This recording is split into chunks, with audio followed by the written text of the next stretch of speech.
नमस्कार दोस्तों, आज हम बात करेंगे हिंदी व्याकरण में संधि। अभी हमने पिछले वीडियो में देखा था कि पिछले वीडियो में जो हमने देखे थे कि वर्णमाला से बहुत सारे क्वेश्चन आते हैं, उसी प्रकार से संधि भी हिंदी व्याकरण के एक महत्वपूर्ण पार्ट है और इससे कम से कम 5 से 6 क्वेश्चन जरूर आते हैं, चाहे वो यूपीएसआई हो चाहे वो एमपीएसआई हो, सभी में इसके 5 से 6 क्वेश्चन जरूर आते हैं। तो आज हम संधि को क्लियरली ऑब्जेक्टिव क्वेश्चन सहित देखेंगे। सबसे पहले हम उसका डिस्क्रिप्टिव पढ़ेंगे और डिस्क्रिप्टिव पढ़ने के बाद उसके हम कुछ ऑब्जेक्टिव क्वेश्चन सॉल्व करेंगे। तो आइए हम शुरू करते हैं। संधि बेसिक होता क्या है? अभी सभी ने कक्षा 6 से लेकर के और कई क्लासों में संधि का अध्ययन किया होगा, लेकिन अभी हम जिस प्रकार से संधि का अध्ययन करते थे वो सिर्फ एग्जाम में पास होने के लिए करते थे। अब हम उसको थोड़ा सा गहराई से अध्ययन करेंगे कि आखिर संधि करते कैसे हैं और संधि कैसे होती है और संधि विच्छेद कैसे होते हैं। तो आइए हम करते हैं। संधि का मतलब होता है जोड़। संधि का मतलब होता है जोड़, अर्थात इसमें दो वर्णों का जोड़ होता है, दो वर्णों का योग होता है और उससे जो विकार उत्पन्न होता है उसे संधि कहते हैं। जैसे कि एक विद्या और प्लस आलय, ये दो वर्ड हैं, ये दो शब्द हैं, ये दो शब्द हैं। इन दो शब्दों में इसमें पहले शब्द का आखिरी वर्ण और दूसरे शब्द का पहला वर्ण, संधि केवल दो वर्णों में होती है, ना कि दो शब्दों में। और दो शब्दों में क्या होता है? समास। दो शब्दों के योग को समास कहते हैं, जबकि दो वर्णों के योग को क्या कहते हैं? संधि कहते हैं। तो ये बहुत ही इंपॉर्टेंट सेंटेंस है कि अगर पूछा जाए कि दो वर्णों के मेल को संधि कहते हैं और दो शब्दों के मेल को समास कहते हैं। तो अभी हम क्या पढ़ रहे हैं? संधि। तो संधि में क्या करेंगे हम कि दो वर्णों के मेल को संधि कहते हैं। जैसे कि विद्या, तो इसमें यहाँ पे आखिरी वर्ण, पहले शब्द का आखिरी वर्ण और दूसरे शब्द का पहला वर्ण, इन दोनों में केवल संधि होगी, पूरे शब्द में संधि नहीं होगी।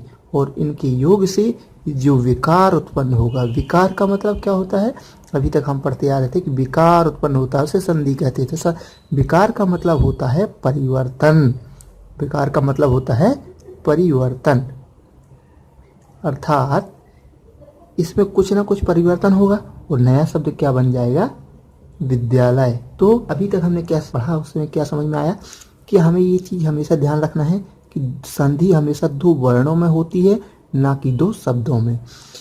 और दो वर्णों के मेल से जो विकार का मतलब परिवर्तन जो होता है उसे क्या कहते हैं? संधि। तो फाइनली संधि क्या बना? विद्यालय। अभी हम इसको और डिटेल में पढ़ेंगे और चूंकि हम जानते हैं कि संधि के कितने भेद हैं, स्वर संधि और दूसरा व्यंजक संधि और विसर्ग संधि, ये सभी ने संधियां पढ़ी हुई हैं। पहला है स्वर, दूसरा व्यंजन और तीसरा विसर्ग। तो इसको हम अभी एक एक करके सभी संधियों को पढ़ेंगे। तो हम उनके बात करते हैं उनके प्रकार की। तो संधि के जो 3 प्रकार है जनरली सभी को पता होते हैं कि स्वर संधि, व्यंजन संधि और विसर्ग संधि। अब हम इन स्वर संधि, व्यंजन संधि और विसर्ग संधि की बात करते हैं एक एक करके। सबसे पहले स्वर संधि किसे कहते हैं? स्वर का मतलब जैसे कि नाम से स्पष्ट हो जाता है, स्वर। तो इसमें जो पहला वर्ण हो, पहला शब्द होगा, जैसे कि विद्या आलय, एक शब्द है। तो इसमें जो पहला शब्द का आखिरी वर्ण और दूसरे शब्द का पहला वर्ण, ये क्या रहेंगे? स्वर रहेंगे। तो उसे हम स्वर संधि कहते हैं। जैसे कि इसको अगर हम तोड़ें तो क्या हो जाएगा? बी प्लस धा प्लस बड़ा आ प्लस बड़ा आ प्लस ला या। इसको अभी हम और डिटेल में बात करेंगे बाद में कि हम कैसे तोड़ते हैं। जब संधि विच्छेद अभी पढ़ेंगे तो हम उसको अच्छे से समझेंगे। तो यहाँ पे जो संधि हुई वो कहाँ पे हुई कि पहले शब्द का आखिरी वर्ण और दूसरे शब्द का पहला वर्ण, बड़ा आ और बड़ा आ, ये दोनों क्या है, स्वर हैं, इसलिए इसे क्या कहते हैं, स्वर संधि। अर्थात जो पहला शब्द है उसका आखिरी वर्ण क्या होना चाहिए, स्वर होना चाहिए, और जो दूसरा शब्द का पहला वर्ण क्या होना चाहिए, वो भी स्वर होना चाहिए। तो उसके मेल से जो विकार उत्पन्न होगा उसे स्वर संधि कहेंगे। ओके, इसके बाद हम करते हैं व्यंजन की बात। उसी प्रकार से जिस प्रकार इसमें क्या हो जाएगा, दिक धन गज, दिग्गज। तो इसमें क्या है कि इसको भी अगर हम तोड़ें तो दी धन का, दिक धन गा धन जा। तो दूसरे शब्द का, तो इसमें क्या हो जाएगा, पहले शब्द का आखिरी वर्ण और दूसरे शब्द का पहला वर्ण क्या है, दोनों व्यंजन है, तो उसे क्या कहते हैं, व्यंजन संधि। लेकिन इसमें जरूरी नहीं कि ये वाला भी व्यंजन हो, ये स्वर भी हो सकता है। यानी जो पहले शब्द का जो आखिरी वर्ण होगा वो व्यंजन होना कंपलसरी है, वो व्यंजन होगा। प्लस यहाँ पे स्वर भी हो सकता है और व्यंजन भी हो सकता है। मतलब दूसरे शब्द का जो पहला वर्ण है वो स्वर भी हो सकता है और व्यंजन भी हो सकता है, लेकिन पहले शब्द का जो आखिरी वर्ण है वो व्यंजन होना कंपलसरी है। अगर वो व्यंजन नहीं है, स्वर है, तो वो स्वर संधि में आ जाएगा। ओके, और स्वर संधि की परिभाषा क्या है कि दोनों के जो स्वर संधि, पहले शब्द का जो आखिरी वर्ण है वो स्वर होना चाहिए और दूसरे शब्द का जो पहला वर्ण है वो भी स्वर होना चाहिए। तो इससे क्या होगा, स्वर संधि। इसमें पहला व्यंजन होना चाहिए, दूसरा या तो स्वर हो या तो व्यंजन हो। इसके बाद बात करते हैं विसर्ग की। तो विसर्ग में क्या होता है, विसर्ग में होता है कि जो पहला शब्द है, जैसे कि मैं एक उदाहरण ले लूं कि निधन छल, छल कर लें, निधन छल। तो इसमें जो पहला शब्द है क्या, ने, तो इसमें क्या है, दो बिंदी लगी हुई है, तो निधन आहा, तो विसर्ग निधन आहा, तो विसर्ग प्लस छा प्लस, अगर इससे आ हटा लें तो अल और फिर ला। तो यहाँ पे क्या है कि जो पहला शब्द का आखिरी वर्ण है वो क्या है, विसर्ग है, ये वाला, यानी जो डबल बिंदी लगती ना आहा, वो विसर्ग है, और ये क्या है, व्यंजन है। यह स्वर भी हो सकता है। तो पहले शब्द का आखिरी वर्ण विसर्ग होना चाहिए और दूसरे शब्द का पहला वर्ण या तो स्वर हो या व्यंजन हो, तो उसे क्या कहेंगे, विसर्ग संधि। इस प्रकार से स्वर, व्यंजन और विसर्ग को हमने शॉर्ट में पढ़ा। अब हम इसको थोड़ा अलग अलग करके अध्ययन करेंगे। अब हम बात करेंगे स्वर संधि। तो स्वर संधि के 5 प्रकार होते हैं। दीर्घ, दूसरा गुण, तीसरा वृद्धि, चौथा यण,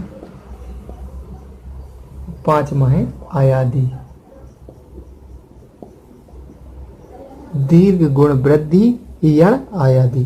तो ये स्वर संधि के 5 प्रकार होते हैं। यहाँ पे संधि लिख दें, संधि, संधि, संधि और संधि, ये संधि। तो दीर्घ संधि, गुण संधि, वृद्धि संधि, यण संधि और आयादी संधि। तो संधि के ये स्वर संधि के ये 5 भेद हैं। अब इनको हम अलग अलग करके एक एक को पढ़ने का प्रयास करेंगे। तो अब हम बात करते हैं दीर्घ स्वर संधि की। तो दीर्घ स्वर संधि को हम कैसे समझेंगे।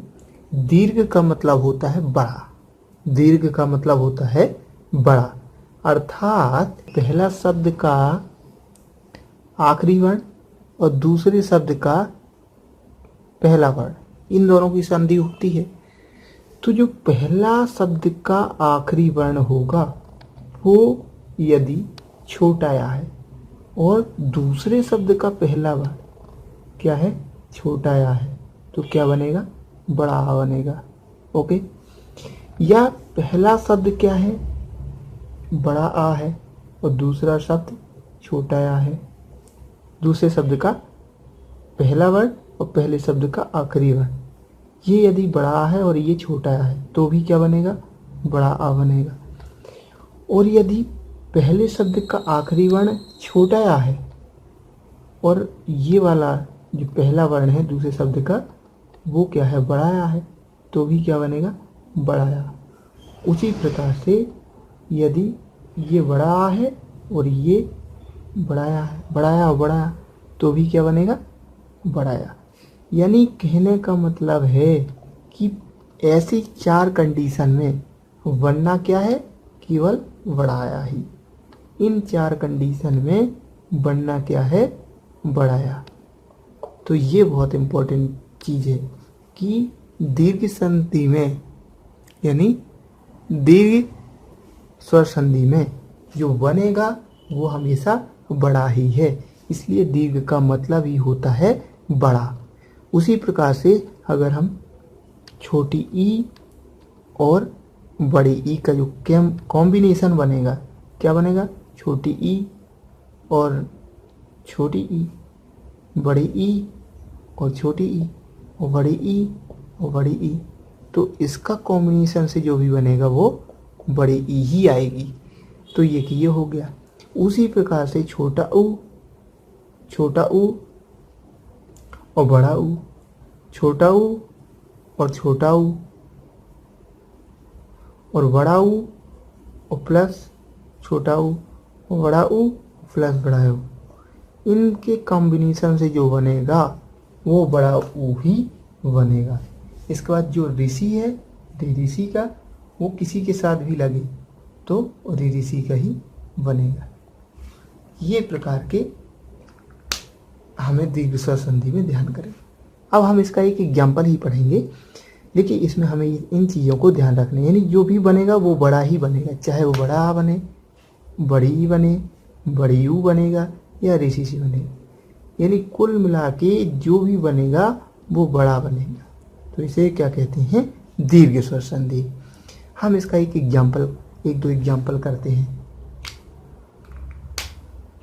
जैसे लिखा मैंने, अन्न धन अभाव। तो इसमें देखिए यहाँ पे अन्न कुछ यूँ करते हुए यहाँ से क्या निकला, छोटा या।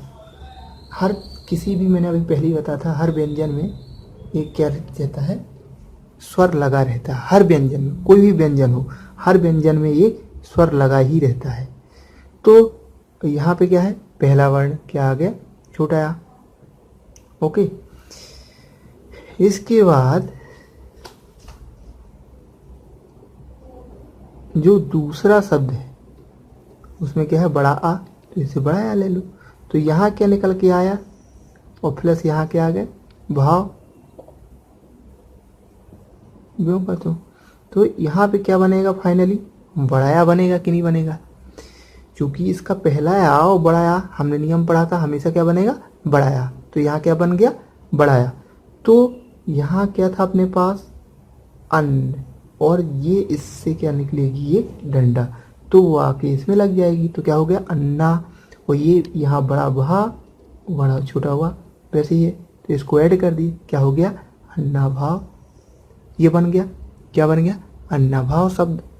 अन्न प्लस अभाव बराबर क्या हो गया, अन्ना भाव। कैसे हुआ, मैंने बताया, हर किसी भी शब्द में अगर वो नीचे हलंत नहीं लगी हुई है तो वो उसमें क्या है कि इंडिपेंडेंट स्वर नहीं, व्यंजन नहीं है, उसमें स्वर छुपा हुआ होता है। अगर उसके क्या है, अगर उससे क्या है कि जैसे कोई वर्ड है, ये वर्ण है, इसमें बाय डिफॉल्ट व्यंजन छुपा होता है। अगर इसमें बाय डिफॉल्ट स्वर छुपा होता है, अगर इसमें से स्वर को अलग करना है तो इसमें हलंत लगानी पड़ेगी और प्लस इससे बाहर क्या जाएगा, छोटा या। इसीलिए हमने ऐसा किया, यहाँ पे अन्न में हलंत लगा दी और यहाँ पे आ और प्लस यहाँ पे बड़ा है ये और वहा होगा, इसकी इकट्ठा कर दिया, अन्नभा हो गया।